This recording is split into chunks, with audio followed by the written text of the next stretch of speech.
Hi, I've got some books that deal with family issues that I'd like to talk with you about. Family issues are important for us to learn about and read about because we all have some sort of family. There's lots of different types of families, two parent, single parent. Some of us live with grandparents or aunts and uncles, and maybe some people are dealing with being in foster care or maybe only getting to see their family some of the time. So these books can really offer us a lot of insight and ways to deal with the families that we have, whatever form they take. And so the one book I want to really focus on with you guys is one that I haven't had a chance to read yet, but I'm really interested in the premise. It's called How You Like Me Now by Brendan Halpin, and it's about two cousins. And Eddie is the one we kind of read about first. And Eddie has had a pretty rough time lately with his family. His dad died of cancer, and his mom, after his dad passed away, his mom got hooked on a drug called Oxycontin, and so she is now in rehab. Up until the point where she checked into rehab, Eddie had kind of been taking care of himself, and so he's about 15 years old, and he is making sure that he's getting himself into school. He's doing the grocery shopping. He's taking his mom's ATM card and paying for things and dealing with a lot of things that a 15-year-old shouldn't have to deal with, especially when there's a parent in the house. And what has happened now is that his aunt has found out about the situation that they're in, and so now his aunt is taking him to go live in Boston with her son Alex. And so this is just a little clip from that book, just a little excerpt, a little reading. Eddie was confronted by a mess of stuff on the floor. Magazines, soda cans, beer cans, wine bottles, liquor bottles, pizza boxes. Tomorrow was supposed to be his big cleanup day. Oh well.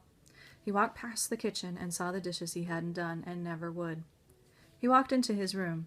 His clean laundry was folded on his bed. He was glad he'd done it yesterday because now he had clean clothes. It would have been even more embarrassing to show up in Boston with a bag full of dirty clothes. He wondered if he had enough clothes for how long he'd be living there without Mom. 6 weeks? 6 months? Forever? How long until Mom got clean? Till she wanted him again? Till she wanted him more than the drugs? Till she had enough money to get someplace to live? And so it's kind of interesting, I think, to think about someone in Eddie's position. Really shouldn't have to be dealing with those kinds of things. And he's taking care of all of these things on his own to try to keep things going as best he can. So that's the book, How You Like Me Now. Once he gets to Boston, he's in a completely different school. He has to kind of struggle through that. His cousin Alex has a pretty good life going for himself and doesn't really like, at least not at first, like the idea of someone else in the family and having to share his room and maybe having to introduce this kid around. So again, the reason these books can help us out is all of our families are different. There's a lot of different ways we can have a family, and dealing with our family sometimes can be tricky. So these books maybe might give us some assistance with that. Another book that deals with families is called Counting by Sevens.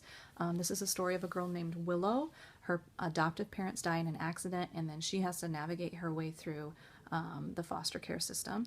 And she's also got kind of some interesting challenges. She's kind of a quirky character. The book See You at Harry's is another book that revolves around a family. The main character, Fern, is a middle child, and she kind of feels lost in the shuffle. And then her family goes through a tragedy, and Fern feels really responsible for a lot of it, and they have to kind of work through that together as a family. And the last book that I really recommend is called One for the Murphys. This is about a girl who, her mom is also troubled, sort of like the first book we were talking about, and so she finds herself in foster care and has to work herself through that.